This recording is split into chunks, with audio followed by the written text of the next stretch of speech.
Hey, Scott Spears, WGH Talk here in the holiday season with my pal, the Buckeye Guy. Man alive, it is Christmas. As you can see, the Grinch is joining us on the set. And you know, at the holiday time, you really want to spend time with people who you really think of as family. And I go way back with this man, I think close to 20 years now. Long time. With the Buckeye Guy. And Buckeye Guy, here we are at Harding High School, where you just emceed a quiz trivia challenge with the kids. Christmas trivia, tell us what it was all like. It was unbelievable. It went like you wouldn't believe. I'm telling you. Steve Harvey, look out, I'm coming for your job. Now, Buckeye Guy, it is the Christmas time, and you are in the Christmas paraphernalia. What does Christmas mean to you? It means everything. First off, let me tell you, coming up, man, Christmas was everything. You know, you couldn't wait the anticipation, and it always sneaks up on you now as an adult. What were your favorite movies as a child? I'll tell you, The Grinch was unbelievable because he was so relatable to my aunt, my uncle. You know, there were some people that really didn't like Christmas for one reason or the other. Now, do you know a little bit of The Grinch? Now, some people think it's a song. Some people think it's a poem. Sure. What do you think it is? I think it's a song. Can you give us a little bit? You're a mean one, Mr. Grinch.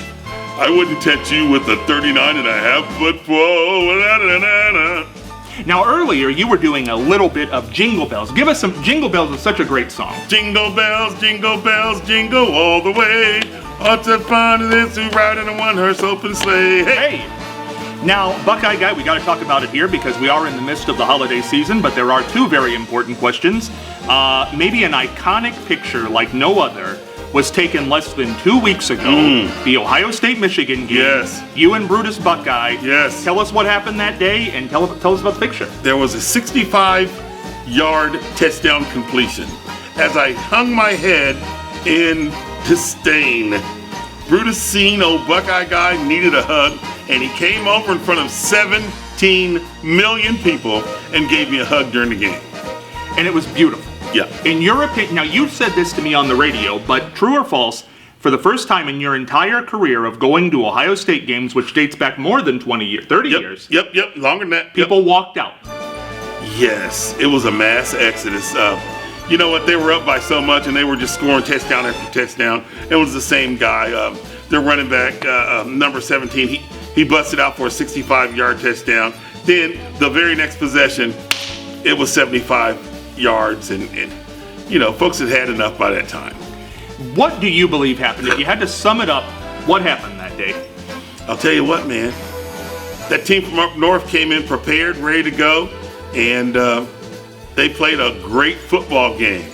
They really did. Sometimes you gotta tip your cap to the other team, and gosh darn it, I'll be very, very curious to see if that school from up north beats TCU. And if we can get by Georgia, it's a rematch. Well, that is the only other football question I have for you here in the holiday season. What happens in Georgia, and where do we go from there? Man, I'll tell you, it's a great opponent. Georgia's the #1 team in the nation. I believe they could probably beat the Green Bay Packers on any given Sunday. So that's our opponent. That's why we play the games. Anything can happen in that 60 minutes. Ryan Day's, finish the sentence. Ryan Day's future is? Ryan Day's future is bright. He's here at Ohio State. His record is 44-5. I'm so excited about that. The problem is the 5 are some tough losses. The 44 are some good wins. Now back in the holiday spirit here, the Fruitcake Toss is coming up December 15th at 7 p.m. WGH Talk. 45 people in this so far. We've got the 2 last mayors that make up 32 years, the sheriff, Lieutenant Brown, just a whole slew of people. The prosecutor, it's going to be a big night. 7 p.m. December 15th, can't miss it, WGH Talk. What do you make of tossing fruitcakes, and do you like fruitcakes, Buckeye Guy? I'll tell you what, man, fruitcakes in small slivers, if they're served just right, it's going to be okay. But the fruitcake toss, listen, the fruitcake toss is going to be outstanding, unbelievable. 45 participants, you got to be there. Watch the show. Now, Buckeye Guy, the record right now is currently held by Dono Bauer, 70 foot. Oh, gee. He tossed a fruitcake last year. Do you think we'll see an underhanded toss that breaks 70 foot? Wait a minute now. Hold on. Does that include the roll after it lands, or is that just one dead toss? Wherever it lands, the roll counts. The roll count. But on a fruitcake, there's not much of a roll. I don't think so. I don't think so. It's like a punt. You know, the punt's unbelievable. Absolutely. It could land and roll just at the other. So you know what? 70 is going to be hard to beat. How will you spend Christmas this year? Christmas Eve and Christmas Day? Family, we always go out to the less fortunate. We make sure that everybody's took care of, and we go to the homeless centers first before we come home and eat a thing. Favorite food on Christmas? Turkey. Turkey. Absolutely. Favorite Christmas dessert?